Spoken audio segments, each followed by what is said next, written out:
भगवान कैसे दिखते हैं। एक समय की बात है, एक गांव में कहीं से एक बहुत बड़े विद्वान आए। विद्वान से मिलने गांव के सभी लोग एवं सभी धर्मों के गुरु आए।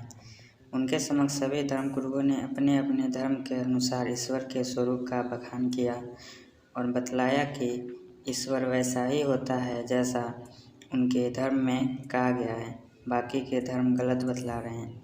तभी अतिथि विद्वान ने सभी को एक साथ बुलाया और उनसे कहा कि मैं आपको एक कहानी सुनाता हूँ। उस कहानी को सुनकर आप समझ जाएंगे कि ईश्वर कैसा दिखाई देता है। उनके द्वारा सुनाई गई कहानी कुछ इस प्रकार है। एक गांव में बहुत सारे अंधे व्यक्ति रहते थे। उन्होंने कभी भी हाथी को नहीं देखा था। एक बार एक महाभक्त गांव में अपने साथ एक हाथी लेकर आया। अब गांव में चारों तरफ हाथी के आने की चर्चा थी। अंधे व्यक्ति हाथी को देख नहीं सकते थे, किंतु वह उसे स्पर्श कर उसका अनुभव लेना चाहते थे। सबसे पहले सबसे बुजुर्ग अंधे व्यक्ति ने हाथी की पीठ के हाथ लगाया तो उसे हाथी दीवार की तरह महसूस हुआ। इसके पश्चात दूसरा अंधा व्यक्ति हाथी के पास आया और उसने हाथी के कानों को छुआ तो उसे हाथी सूपे के समान प्रतीत हुआ। अब तीसरे अंधे व्यक्ति की बारी आई। उसने हाथी के सिर को छुआ तो उसके हाथ में हाथी की सूंड आई जो उसे कोमल पेड़ की तनी की तरह समान प्रतीत हुई। जब चौथे व्यक्ति ने हाथी को छुआ तो उसके हाथ में हाथी के पैर आए जो उसे खंभे के समान महसूस हुए। पांचवें व्यक्ति के हाथ में हाथी की पूंछ आई जो उसे किसी मोटी रस्सी के समान प्रतीत हुई।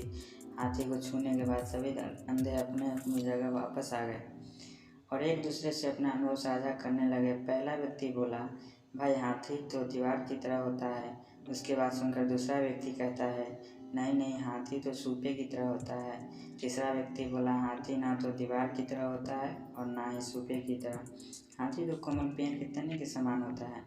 तीसरे व्यक्ति की बात सुनकर चौथा व्यक्ति बोला, नहीं नहीं, तुम सब गलत बोल रहे हो, हाथी तो खंभे के समान होता है। अंत में पांचवा व्यक्ति कहता है, आप लोगों को कुछ भी नहीं मालूम, हाथी तो एक मोटी रस्सी के जैसा होता है। इस तरह उन पांचों व्यक्तियों में आपस में बहस होने लगते हैं। सभी को लगता है कि वे ही सही है, बाकी सब गलत है। उन सब की बात आपसी झगड़े का रूप ले लिया। तभी वहाँ से एक विद्वान व्यक्ति गुजर रहा था। उसने सभी अंधों से उनके झगड़ों का कारण पूछा था। सभी अंधे ने अपने अपने कारण बताया। तो बुद्धिमान व्यक्ति बोला, आप अपनी अपनी जगह सही है, क्योंकि आपने हाथी को जितना स्पर्श करके महसूस किया आप केवल उतना ही जानते हैं। हाथी तो इसे कई गुना बड़ा है। जिसने जो स्पर्श किया अपने अनुभव से वही बतला रहा है और वह सत्य भी है। ठीक इसी तरह ईश्वर भी होता है। वह इतना विशाल होता है कि उसे समझ पाना किसी इंसान अथवा धर्म के बस की बात नहीं है। सभी धर्म ईश्वर के बारे में जो बतलाते हैं वो अपनी अपनी जगह सही है, किंतु पूर्ण नहीं है। ईश्वर को जिसने जितना समझा है वो उसके बारे में सिर्फ उतना ही बातें बतला पाता है और सोचता है कि मैं अथवा मेरा धर्म ही सही है, बाकी सभी गलत है, जबकि वास्तव में सभी धर्म अपने अपने स्थान पर सही है। भगवान कैसे दिखते हैं कहानी से हमें शिक्षा मिलती है कि सभी धर्म अपनी अपनी जगह सही है, किंतु भगवान के नाम पर लड़ना गलत है। जय हिंद।